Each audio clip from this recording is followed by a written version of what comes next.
Welcome to the Banker Lamp. Please enjoy the video. You begin by validating essentials. Check the service account and folder permissions, then verify dependent services are running.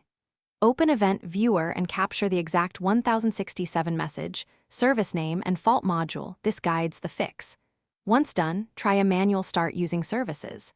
MSC or Run. SC start service name from an elevated command prompt. If it fails immediately, make sure to note the timestamp and error details. These clues tell you whether it's configuration, missing files, or a permission issue. Next, dig into logs and system integrity.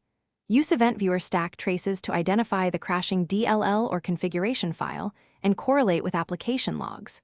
Run system checks, sfc/scano, then dism/online/cleanupimage/restore health to repair OS components.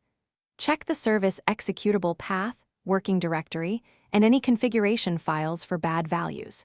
If a dependency DLL is missing, re-register it with regs432 or replace the file. Once fixed, update registry service keys only if you know the exact parameters. Finally, apply the change and verify. Restart the server when ready, then start the dependent services followed by the target service. This order avoids race conditions. Enable verbose logging for the service and reproduce the issue while watching Event Viewer in real time so you can catch new errors. If the service still terminates, restore a known good backup or perform a clean reinstall of the service executable. Tip: if it persists, switch the service account to a local admin temporarily to isolate permission problems, then revert. Thanks for watching. If this was helpful, leave a like and consider subscribing. See you next time.